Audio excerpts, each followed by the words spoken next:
केंद्र की सरकार ने जो हमारे बच्चे उनके आगे अग्निवीर जो योजना लेकर आए, जो आने वाले लोग जो भर्तियां होगी वो अग्निवीर से हो रही है। मैं बताना चाहता हूं कि 4 साल की नौकरी, ना पेंशन, ना मेडिकल सुविधा, अगर कहीं लड़ाई में उसकी जान चली जाए तब उसको शहीदी का दर्जा भी प्राप्त नहीं होगा। मुझे पहचाने, आप ये जाने कि जिस व्यक्ति को आपने वोट देनी है या जिस व्यक्ति के लिए आपने काम करना है, तो आपको ये एहसास होना चाहिए कि ये व्यक्ति राइट व्यक्ति है। इसके लिए अगर हम काम करेंगे तो ये हमेशा आपके साथ करेगा। ऐसा एहसास भी करवाना बहुत जरूरी है। और एहसास की ही बात नहीं, मैं आपसे इस चीज का वादा भी करता हूं कि रिजल्ट की परवाह नहीं करता हूं मैं कभी कि क्या रिजल्ट आएगा क्या नहीं आएगा। निश्चित तौर पे ऊना से तो मैं लीड लेके आऊंगा जो 50,000 के ऊपर की होगी। उसके बाद आगे क्या होगा या पीछे क्या होगा वो बात की बात है, क्योंकि वहां से मैं हूं तो मुझे वहां का पूरा आइडिया है। यहाँ की बात मैं नहीं कर पाऊंगा कि आप क्या करेंगे, यहाँ की बात सुरेश जी कर पाएंगे, जब बाकी यहाँ के आप सब जो मेरे साथी लोग हैं वो कर पाएंगे। पर मैं आपसे कुछ चंद बातें करना चाहूंगा भाई, क्योंकि पिछले दिनों जब मुझे टिकट मिली, टिकट मिलने के बाद मेरी माताजी ने मुझे 1 लाख रुपया दिया। उनको लगा कि उनका बेटा जो पहले विधायक था अब संसदीय क्षेत्र का चुनाव लड़ रहा है, तो 1 लाख रुपया दिया। तो मैं आपको इसलिए बता रहा हूं कि क्यों दिया और कैसे दिया।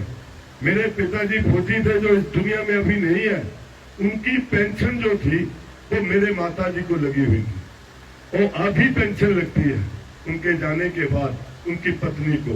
और पीछे मेरे माताजी जब बीमार हुए तो मैं एमएलए भी था, लेकिन मैं भी इलाज करवा सकता था अपनी उससे, लेकिन उन्होंने इलाज जो है वो अपने पति के उससे करवाया और तो मिलिट्री हॉस्पिटल में करवाया। मैं ये बातें आपको इसलिए बता रहा हूं कि केंद्र की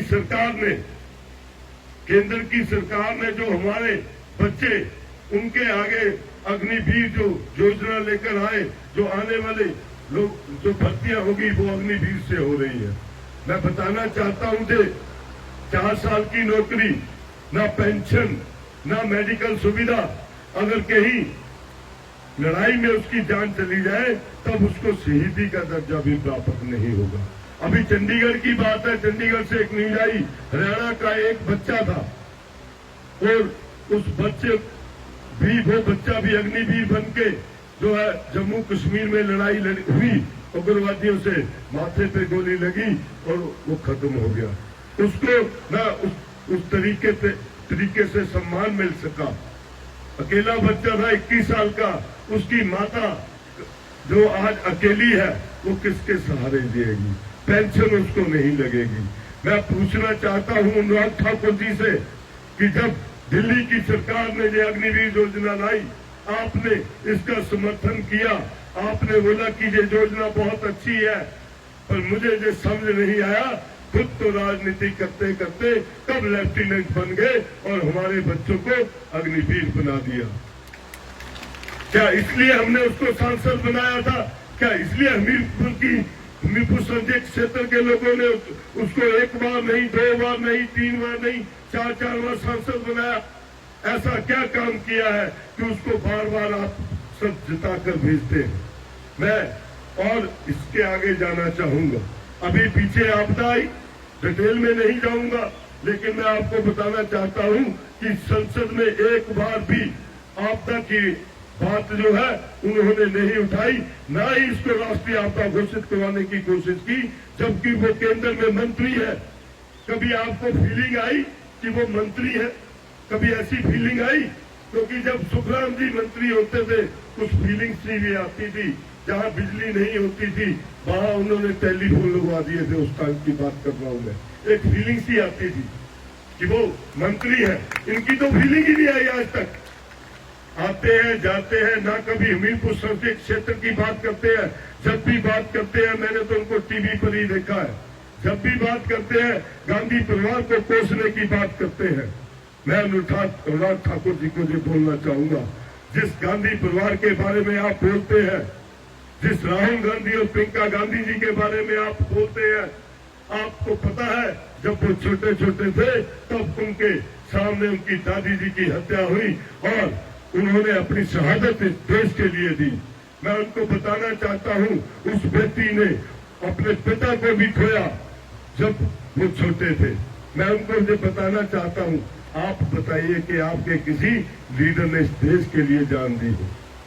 और अगर वो चाहते, सोनिया गांधी प्रधानमंत्री बनना राहुल गांधी प्रधानमंत्री बनना चाहते तो 10 साल की जब मनमोहन सिंह की सरकार रही वो तब भी प्रधानमंत्री बन सकते थे। उनका जो देश के लिए एक समर्पण की भावना है, उसके मामले में आप वहां तक कभी नहीं पहुंच सकते। आप परिवारवाद की बात करते हैं उनके आगे। मैं आपसे पूछना चाहता हूं कि जब आप पहली दफा सांसद बने तो कैसे बने? मुख्यमंत्री थे आपके पिताजी, तब आप सांसद बने। अगर मुख्यमंत्री आपके पिताजी नहीं होते तो अब आप में इतनी काबिलियत भी नहीं थी कि आप सांसद बन जाते। मैं इसलिए ये बात कर रहा हूं क्योंकि पिछले जब से 4 दफा से एक बार नहीं, कम से कम 20 साल हो गए हैं उनको। 20 साल में संसदीय क्षेत्र की एक भी आवाज नहीं उठाई। जीएसटी का पैसा जो हिमाचल प्रदेश का दिल्ली में है उसकी आवाज कभी नहीं उठाई कि ये पैसा वापस आना चाहिए। ना उन्होंने हिमाचल के कर्मचारी जो एनपीएस का पैसा जो हिमाचल प्रदेश के कर्मचारियों का और सरकार का पैसा है, दोनों का पैसा है, उसकी बात कभी हिमाचल प्रदेश की बात कभी वहां नहीं की। दिल्ली में ना संसद में बोले। मैं उनसे मैंने बार बार जब सवाल जवाब किए, न्यूज 18 के एक जो पत्रकार थे उन्होंने उनसे पूछा कि जो आपके खिलाफ कैंडिडेट है वो आपसे बार बार सवाल कर रहा है और आप जवाब भी नहीं दे रहे। तब उन्होंने एक ही जवाब दिया, नाम तक नहीं लिया क्योंकि नाम लेने से, मेरा तो नाम लेने से भी डरते हैं वो, नाम तक नहीं लिया, सिर्फ एक जवाब दिया। ये बोला कि ये हिंदुस्तान का इलेक्शन है, लोकल मुद्दों पे इलेक्शन नहीं है। मैं उनसे पूछना चाहता हूं, क्या हिमाचल प्रदेश इस हिंदुस्तान का हिस्सा नहीं है? क्या हमीरपुर संसदीय क्षेत्र इस हिंदुस्तान का हिस्सा नहीं है? क्या जिन बच्चों के भविष्य के साथ आप खेल रहे हैं ये हिंदुस्तान का हिस्सा नहीं है?